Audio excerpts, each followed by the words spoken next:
Hello everybody, this is Raj and I am here with class 7 moral science chapter 5 self-control.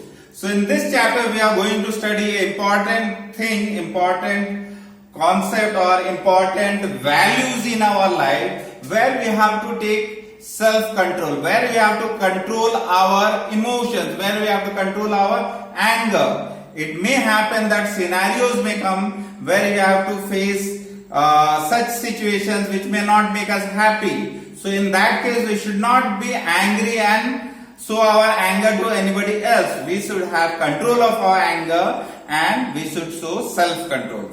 So this is the story, what it is all about. Let's go through the story as shown in the LED. So chapter 5 self-control, you see a quote has been written. It is astonishing what power our mind has over our body. Let the mind therefore always be the master. So mind should always be the master. We should not be ruled by any emotions like anger or loose temper. We should have control of that. So the chapter starts, to govern others is difficult, but more difficult it is to govern oneself. To control our emotions is not an easy task. Only the strong-minded people can control the emotions. Even great kings, scholars have failed in maintaining self-control. So as you see, it's not only small people, even the great people, great learned people, the kings, the scholars, they are also failing to have self-control. So let us read this story which is about Alexander the Great's pride, which was humbled by a sage. So when Alexander came to India, he found that Indians were very brave and fearless people. He became friendly with them. So when he was about to return to his own country, he remembered that the people of his country had asked him to bring an Indian sage with him. They had heard a lot about sages and were very anxious to see one. Alexander began his search for a sage. He went to a forest in quest of a sage. He found one sitting under a tree. He was in deep meditation. Alexander decided to wait till the sage opened his eyes. When he opened his eyes, Alexander greeted him warmly and requested him to accompany him to Greece.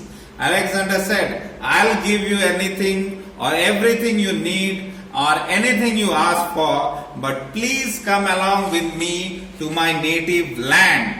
My people would love to meet you." The sage replied politely, "I don't need anything. I am happy and contented where I am." So this is about a story where Alexander came to India. Alexander is the king of Greece, Alexander the Great, and he came to India and found that Indians were very brave and fearless people.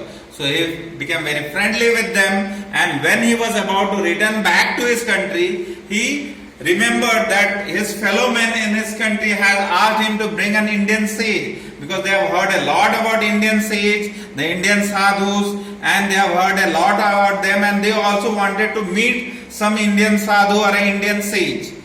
So Alexander decided to search for a sage. So what he did, he went on to a forest in search of a sage, and he ultimately found one sadhu or one sage who was sitting under a tree, and he was in deep meditation. He was doing deep meditation. Then Alexander did not disturb the sage.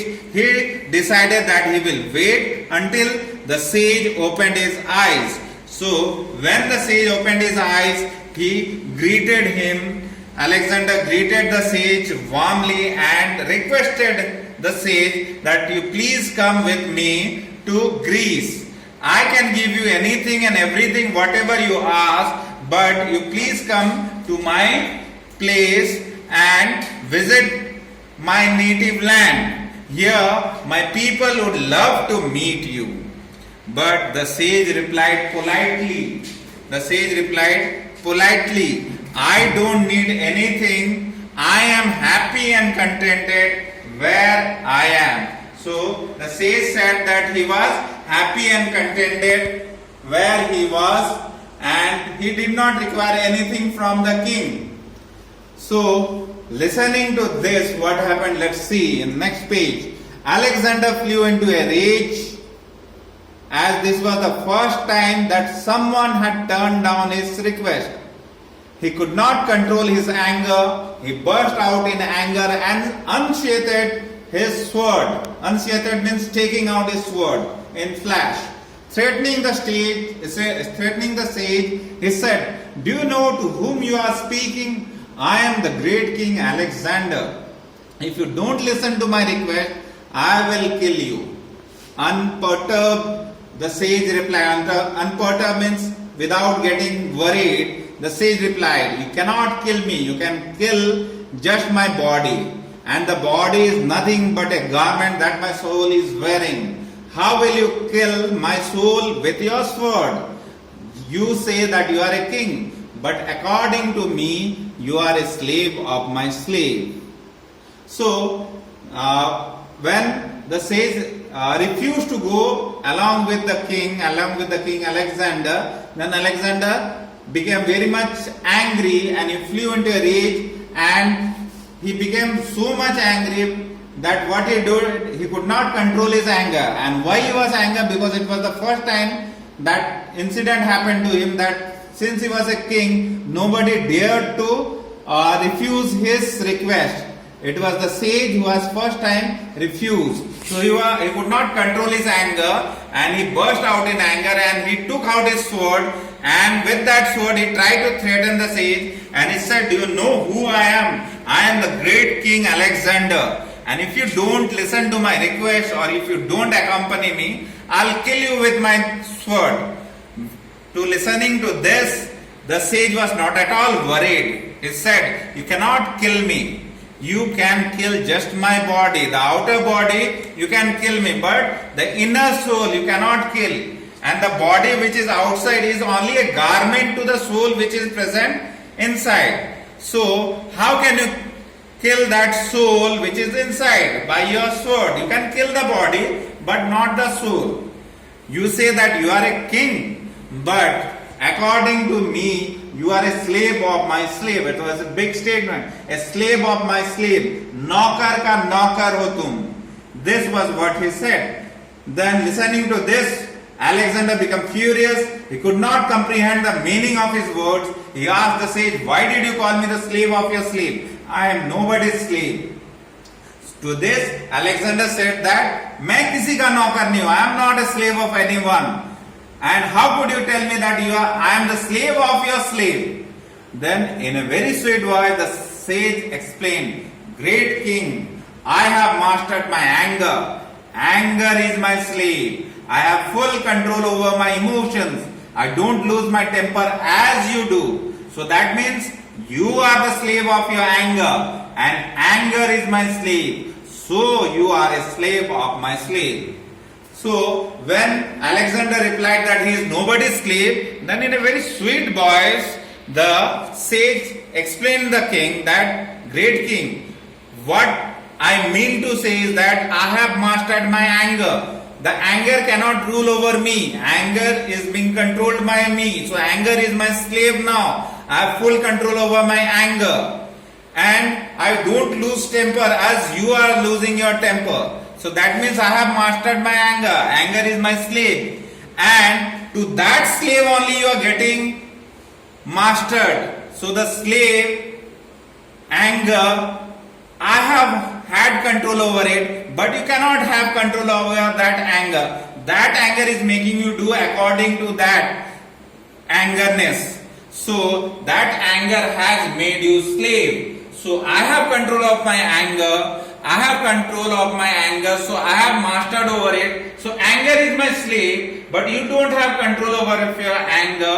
So that anger is making you slave. So in short, you are the slave of my slave. तुम मेरे नौकर के नौकर हो. गुस्सा मेरा नौकर है और तुम गुस्से के नौकर हो. So you are the slave of my slave. So this was what the great sage explained to the king. So that was the story. The story, moral of the story is that we should have self-control. We should not lose temper.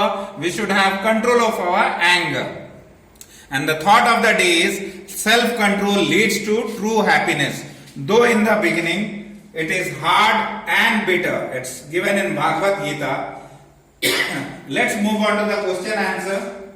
Let's move on to the question answer. Question number 1. Who was Alexander the Great? So first number answer, Alexander the Great was king of Greece. Then question number 2, write the moral of the story in your own words. The moral of the story. This story teaches us to control our emotions, and it also teaches us to be calm in nature.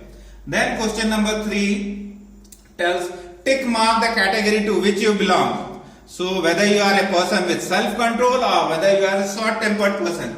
क्या आप अपने गुस्से पर control कर सकते हैं? Then you put a tick on A. और अगर आपको बहुत जल्दी गुस्सा आ जाता है, then a short-tempered person, put a tick on B. So tick according to your requirement. Then question number 4, write an incident of your life in which you showed self-control. So one story is given over there. You can share your own incident as well. So what is given? This I am reading it out. Once a day, my sister was teasing me, but I have not told anything to her. I controlled my anger and showed self-control. So a sister was teasing, I didn't say anything to her, so that way I controlled my anger and showed self-control.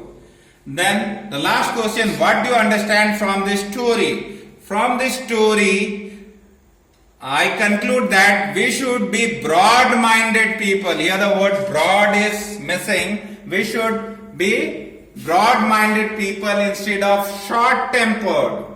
We should have the capability to control our feelings. So feelings spelling is given wrong. F-E-E-L-I-N-G-S. So this was the question answer. And let's go to the put a circle around the emotions which are desirable, which are good emotions that you tell. Okay. So here what has been circle, you don't put that one. You see fear, is it a good one? No, fear will cause a pain among you. So fear, you should not put a tick. Love, yes, it's a desirable emotion. Jealousy, again it's wrong. So you put a tick circle on love. Don't put a circle on other. Put a circle on love. Then jealousy, no. Jealousy is not good. Sympathy, yes, put a circle on this. Greed, it's not correct. Then vanity, yes. Then hatred, no, it's not correct. Laughter, yes, we should laugh. So put a circle on that. Now there is an anecdote which says, Gaire sang and Saraste played violin at the Royal Theatre. They were both famous artists. Once after finishing their concert, they were going home on a chilly winter night when they met a poor man with a violin crying out, help me. What's the matter? They asked. Give me some money to spend this cold winter night indoors. I have nothing to eat and I am shivering, replied the beggar. So they thought of helping the beggar. So both of them were very moved to pity. Saraste took the violin from the poor man and started to play it masterfully while Kaire sang. Soon a large crowd gathered and applauded when the two artists finished. Then Gaire passed around the hat saying, Gentlemen, please a little something for this poor man who is suffering and has no place to spend the night. A large amount of money was collected, leaving the poor man very happy indeed. So in this way, what they did, Gaire and Saraste, they used their talent to help that poor man. So which emotion or feeling does this anecdote reveal? So this emotion or the feeling, what it reveals is helping others. Helping others is the emotions is being revealed in this anecdote. So this you can write in your own words. So that was this chapter. Till then, bye-bye.